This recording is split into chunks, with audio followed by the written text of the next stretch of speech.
મિત્રો, હું નવસારીનો રહેવાસી છું। મારા પરિવારમાં અમે 4 જણા છીએ, મમ્મી પપ્પા અને નાનો ભાઈ।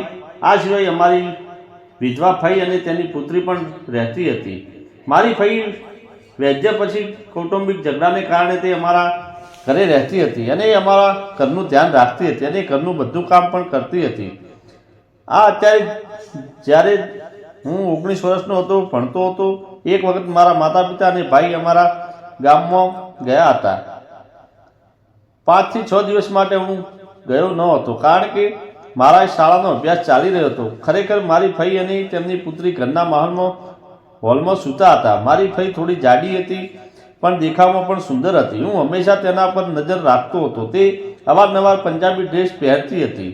ઘણી વખત હું તેના વિશે વિચારીને શાંત થઈ જતો અને આખો સમય હું વિચારતો રહેતો કે મને ક્યારે તક મળશે અને ક્યારે મારું નસીબ ખુલશે।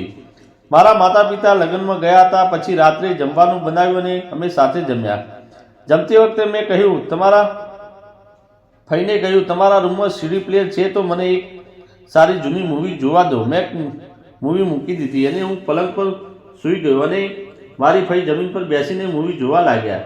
તેની દીકરીને જૂની ફિલ્મોમાં કોઈ રસ નથી, તો તેથી તે જલ્દી સૂઈ ગઈ।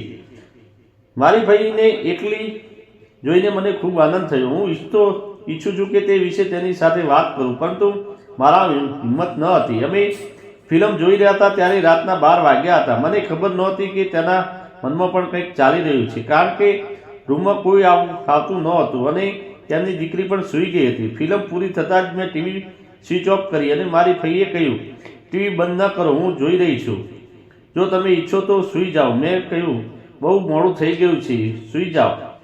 તેમણે કહ્યું, સૂઈ જઈશ। મેં કહ્યું, જો તમે જાઓ તો કૃપા કરીને દરવાજો અને લાઇટ બંધ કરજો અને જાજો અને સવારે મને જગાડી દેજો। કહ્યું, ઠીક છે, સૂઈ જાઓ। પણ મને ઊંઘ નહોતી આવતી। થોડી વાર પછી ટીવીનો અવાજ બંધ થયો। મેં વિચાર્યું કે ફઈ ટીવી બંધ કરીને દીધી છે। મેં પાછળ ફરીને જોયું તો ફઈ ટીવી જોતા હતા। મેં થોડી આંખો ખોલીને ટીવી તરફ જોયું તો ફઈ તો પેલા ફિલ્મ જોતા હતા। પછી હું સમજી ગયો કે કદાચ મારી ફઈના દિલમાં પણ કંઈક છે, પણ હું કંઈ બોલી શકતો ન હતો। પછી હું પણ ટીવી જોવા લાગ્યો। હવે મારા મગજમાં શેતાન હતો। પછી મારી સામે જોયું કે તરત જ તે ચોંકી ગઈ અને તેણે કહ્યું, તમે હજી સુધી સૂતા નથી? મેં કહ્યું, મને ઘણી કોશિશ કરી પણ મને ઊંઘ નથી આવતી। ફઈએ કહ્યું, મને ખબર નથી કે મારી ઊંઘ ક્યાં ગઈ, મને પણ ઊંઘ નથી આવતી અને તેણે ચેનલ બદલી। મેં હિંમત એકઠી કરીને કહ્યું કે તમે ચેનલ કેમ બદલી? ફિલ્મ સારી હતી।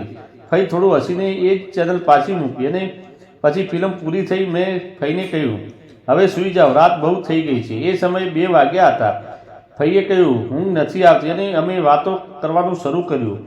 વાત કરવાની તક જોઈને મેં ઘણી હિંમત એકઠી કરી અને ફઈને પૂછ્યું, તમે ફુવા વિના એકલતા અનુભવતા હશો? ને ફઈ સહેજ હસ્યા અને બોલ્યા, હા, એવું લાગે છે, પણ હું શું કરી શકું? અને પછી મેં પૂછ્યું, તો તમે પેલું કામ કેવી રીતે કરો છો? મેં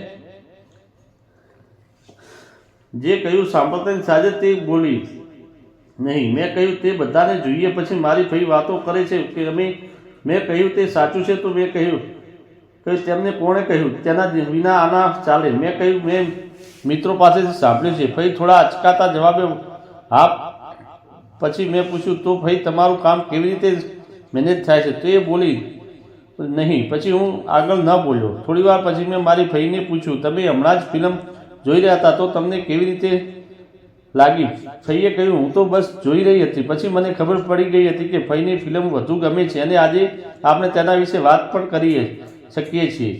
મેં કહ્યું, જો તમને ગમે તો મારી પાસે તે ફિલ્મો પણ ઘણી છે, જો તમારે એ જોવાની ઈચ્છા હોય તો મને જણાવો તો હું લાવું। ઊંઘ તો નથી આવતી। મેં મારા પર્સનલ લોકરમાંથી એક સીડી કાઢી અને તેને પ્લે પર મૂકી। ખૂબ જ ધ્યાનથી જોવા લાગ્યા। થોડી વાર પછી ફિલ્મ પૂરી થઈ ગઈ। હવે અમે બંને ખૂબ જ ખુશી અનુભવી રહ્યા હતા। મેં ફરીથી મારી ફઈને સાથે તેના વિશે વાત કરવાનું શરૂ કર્યું। પછી મારી ફઈ કહ્યું, તમે ખૂબ જ તોફાની થઈ ગયા છો। અને આખરે તેણે સ્વીકારી લીધું કે તે પણ આ બધું ઈચ્છે છે, પરંતુ શરમના કારણે તે કોઈ કહી શકી નહીં। પછી મેં કહ્યું, ફઈ, તમે મને એક વાર હા કહો, હું તમને એ બધું આપી શકું છું। પછી ફઈ બોલી, હા, મને ખબર છે, પણ હું વિચારું છું કે તમે આ વાત કોઈને પણ કહેશો તો નહીં ને? મેં કહ્યું, ના। અને પછી મેં મારી ફઈના સૂકા ખેતરમાં ખેડાણ કરવાનું શરૂ કર્યું.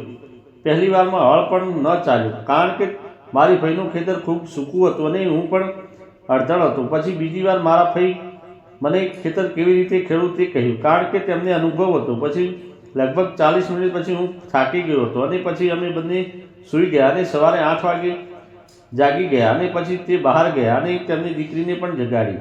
ત્યાં સુધી મમ્મી પપ્પા પણ આવી ગયા હતા. પછી હું શાળાએ ગયો, પરંતુ તે પછી મારી ફઈની જવાબદારી મારી બની ગઈ અને અમે બંને ઘણા વર્ષો સુધી સાથે રહ્યા.